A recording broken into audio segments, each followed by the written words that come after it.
Hey everybody, so in today's video, I'm going to be reviewing NordVPN. This is a really awesome VPN. I've tested it out for quite a while now, and I found that it just is feature packed, has a ton of different countries to choose from, and overall, I'm very pleased with the way it performs. Now first, just a little bit about this company. Who is NordVPN? Well, they're owned by a company called Nord Security, which does operate out of the Netherlands, which is part of the Nine Eyes Alliance, which is a group of different governments that shares surveillance information between them, but NordVPN in particular operates out of Panama, and since they're under Panama's jurisdiction, they do not need to keep any logs or store personal user information about their customers. And while that might seem a little bit iffy, the parent company is in the Netherlands, they're in Panama, the truth is that they've gone out of their way to back up that no logs assurance.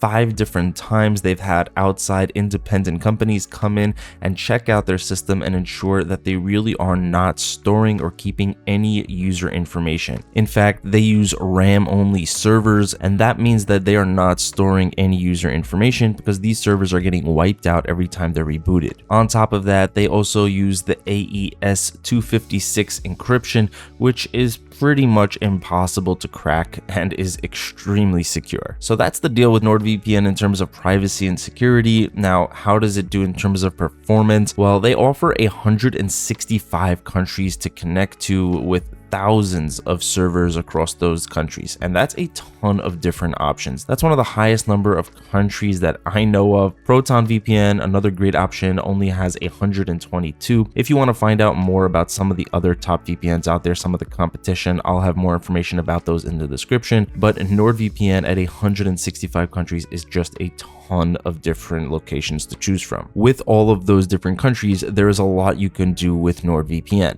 One of the most popular things would be for streaming in order to access different content libraries. Platforms like Netflix, Amazon Prime Video, Hulu, Disney Plus, they all offer different content libraries, a different selection of movies and TV shows that you can watch based off of the country that you're located in. And if you use a VPN like NordVPN, then you can choose a different country and then get access to content from the country you've selected in the VPN. For example, the TV show Friends is not available on Netflix in the United States, but it is available in the UK. So if you lived in the US and you went to Netflix and you searched for Friends, it wouldn't show up. But if you went into NordVPN, let's say, you typed in over here in the search bar United Kingdom, it would show up right there. You can just click on it, and then you're automatically going to be connected to a server in the UK. You can see here I'm connecting to London. And now if you went to Netflix and you refresh the page and you search for Friends again, the show would show up and you would be able to watch it. And while that's one of the most common ways of using a VPN, there are many other different examples. Pretty much any website that's geo-restricted based off of location.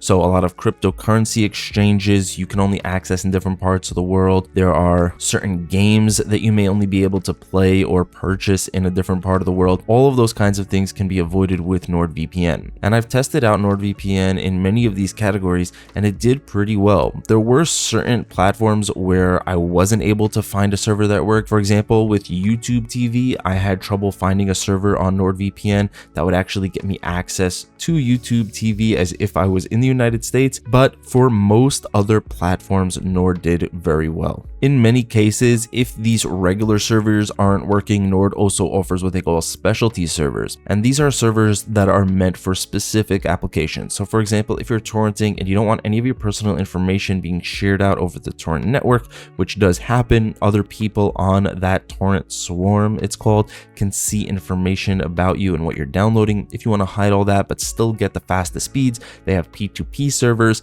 If you want to connect to the Onion network but you don't want anybody to know that you are connecting to the Onion network, they have Onion over VPN.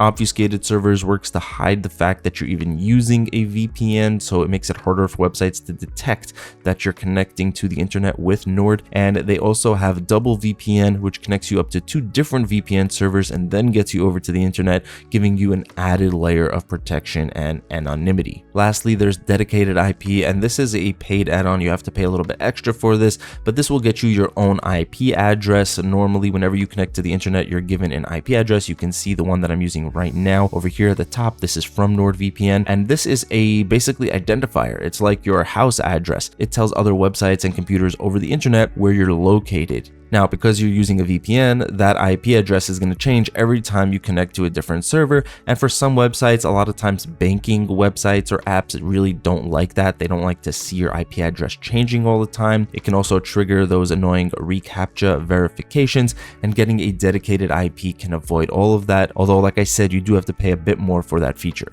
Now, you might be wondering what's going on over here on the right side of the screen with the Threat Protection Pro and the dark web monitor. Well, these are not really part of the VPN itself. The VPN part of NordVPN is really happening on the left side. On the right side here are different add-on features. Now, this is the dashboard, so here you're pretty much getting like a quick overview, but if you go into the left sidebar here, you can find out more information about these features. So Threat Protection Pro is basically like a mini antivirus. You're going to get anti-malware, advanced browsing protection, and add-in tracker blocker. If you click on one of these categories right here, you'll get more information. So they have a crypto wallet address checker. They have hijack session alert, which can tell you if your session cookies for the website you're visiting are found on the dark web, meaning that somebody has hijacked information about you. You're also going to get an ad blocker, a tracker blocker. There's a whole bunch of different things going on in this Threat Protection Pro feature. Next, you have secure file transfers and MeshNet.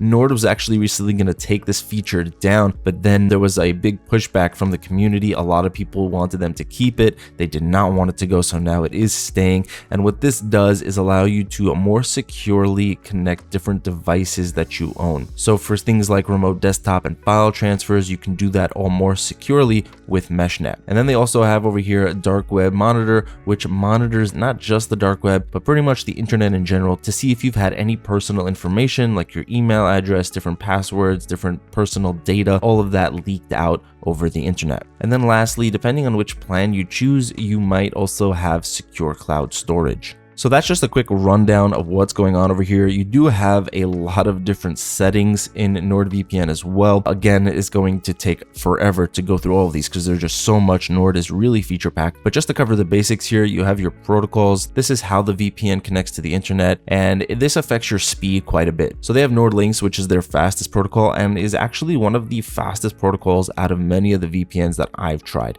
It's very fast, and if you want to make sure you get the best connection, go with NordLynx.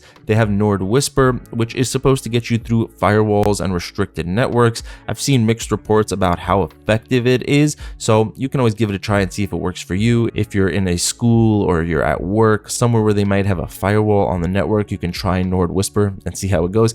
And OpenVPN, TCP, and UDP, that's kind of the fallback in case NordLynx isn't working. OpenVPN is the older but slower protocol that will almost always work whenever one of the other protocols does not. Some of the other basic features they offer are a kill switch, which will disconnect you from the internet if the VPN ever stops working. So that'll just make sure that you're always connected to the internet together with the VPN. If you're on public Wi-Fi, which is notoriously not a secure connection, then you would definitely want to have the kill switch on just to make sure that you're always connected together with the VPN. But where NordVPN actually takes this a step further is they have something called an app kill switch, which will disconnect a specific app from the internet, but not your entire internet connection. And a major use case for this is, again, if you're torrenting. You're probably going to be using your own home internet connection, so you don't need your entire internet connection to drop out, but you do want to make sure that your torrent client that you're using does disconnect from the internet if the VPN stops working, because you want to maintain that security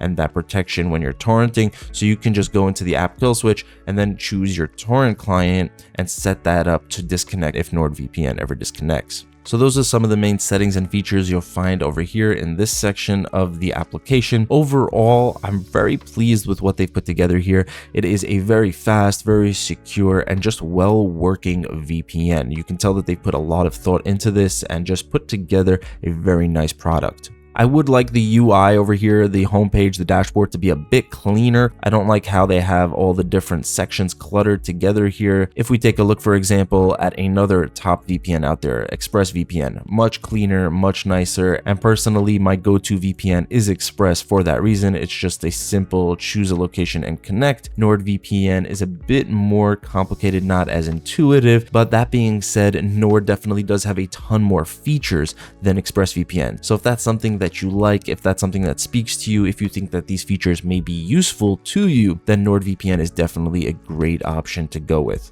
If you want to try it out, it's actually very reasonably priced compared to the competition, and I'll even have a discount link in the description to save you some money on top of that. So that's going to be it for this video, guys. Let me know if this video was helpful to you, if you have any other questions about NordVPN, or if there's another topic that you would want me to cover. I'm always looking to see what you guys have to say. That's going to be it for this one. Thank you so much for watching. Have an amazing day, and I'll see you in the next one.